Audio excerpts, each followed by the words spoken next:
Hello everyone, welcome to week 9.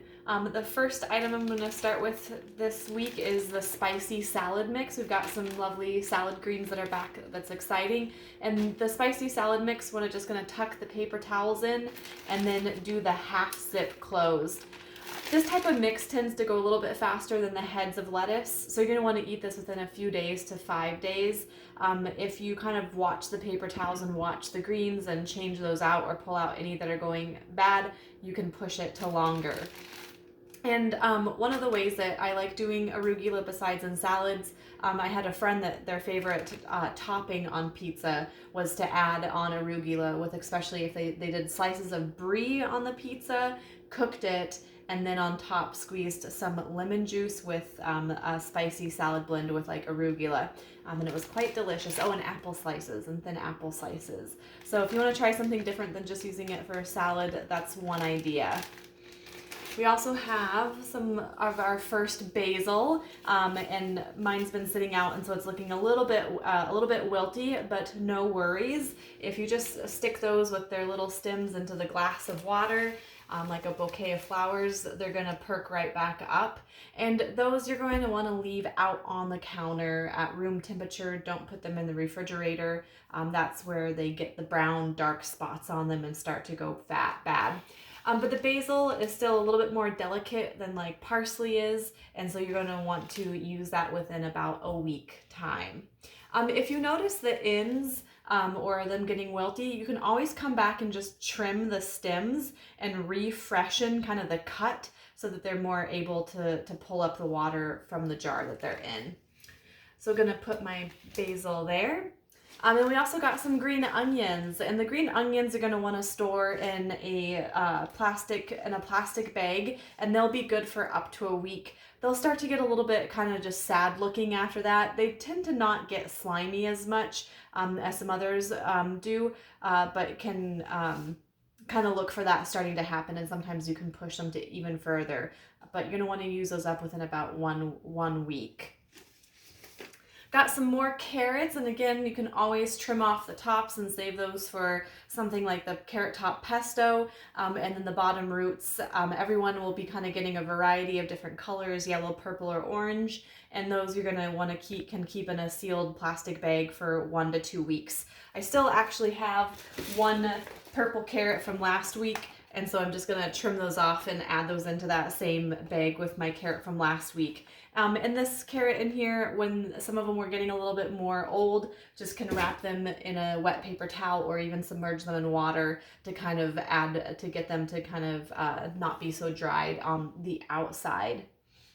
And again, rotating, you'll be either getting the slicing tomatoes or the little kind of cherry tomatoes. And those you're going to want to keep out with your basil at room temperature, not in the refrigerator, and use as soon as possible. And the basil and the tomatoes could be a lovely pairing of together in some type of dish. And you'll be either getting the sprouting broccoli or a head of cauliflower. And the sprouting broccoli is just kind of young, tender, and the little bulbs on the little heads on top are a little bit larger. And this is a really delicious green. It's quick cooking. It doesn't take as long as other heartier broccoli does. And it tastes really great, just like quick sauteed with a little bit of olive oil. And then I always like to add just like a little bit of soy sauce and sesame oil. Go really well with the greens like this. And you can eat all of the stem. Don't trim off the stems and just eat the tops. It doesn't have the woody stalk like the regular type of broccoli that you get in the grocery store. You can eat all of it, and it's very delicious, and along with the little green leaves. Don't cut those or trim those off either. And this you're going to want to store in a tightly sealed bag for about 5 to 7 days is the timeline that you'll want to use this up in.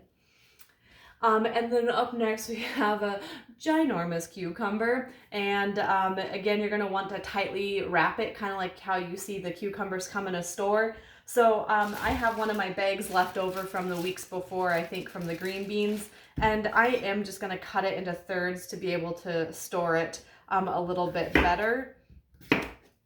But because I did make those cuts I am going to want to use those parts sooner rather than later. I know that I like to use the cucumber for snacks, for salads, and so it goes pretty fast in our house. So I'm not too worried storing it this way. And then I'm going to just wrap it tight. And then I also like doing the rubber band trick that I'm going to put around the outside to kind of keep it nice and tight. The cucumber you're going to want to use up within the next 10 days. And then our first new item is the fennel, and oh my goodness, just so much fun fronds on the top, and you don't have to toss those out, you can keep them. And I thought that I would talk a little bit more about the fennel today. I know that that's probably one of the more odd vegetables that people maybe aren't used to cooking or to using. And so the thing that I always like to do to make these a little bit more manageable than just kind of throwing them in your fridge like this is to just trim off the fronds, and then up to you whether you want to. You can definitely keep this part of the stalk and use it for different things and trim it up. But if that's just going to be too much for you, you can also trim those down. And then you can just store separately the bulb versus the fronds. And these you can use for garnishes onto salads. You can make pesto type sauces out of them. You can even use them for pickling or putting into canning jars to kind of add that anise taste to it. But the fennel can be used in a lot of different ways. It can be eaten raw, it can be roasted, it can be sauteed. And one thing that if you are just kind of thinking about how to tackle chopping this up, if you're using it for something like raw on a salad, I like to do nice, really thin little slices, versus if you're going to roast it, kind of do think of like potato wedges for being able to roast it. So for me, also, the bottom bulb part of it, just kind of like when you cut into cauliflower or into cabbage, it's going to have a little bit of that core up through the middle. And so I'm just going to chop this in half, and then you can kind of see there that middle piece. And I'm going to kind of trim that out of there for for chopping it. And it's just that little tiny wedge kind of gets rid of the core in the middle. And then now I'm ready to either chop it into wedges, which I would use for roasting, or to do nice thin slices for like on a salad. And if you have a mandolin or a piece of equipment like that in your kitchen, you can definitely use that. And one of the things that is really nice with the fennel, if you're going to maybe want to garnish it on salads. So once I get that all nice and chopped up, just an idea of what you can do with your thinly sliced fennel. I'm going to chop up the rest of that later. But is to add it into a bowl, and then just add a little bit of olive oil. And then I'm going to do just a pinch of some salt. And then I'm going to add in a little bit of lemon. And you could definitely do a different type of acid. It doesn't have to be lemon.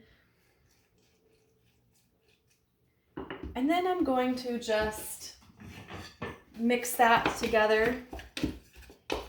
And then I'm going to let it marinate that way and sit in there. And the next time I go to make a salad up, can add these onto the top, and will kind of add just a unique, fun flavor.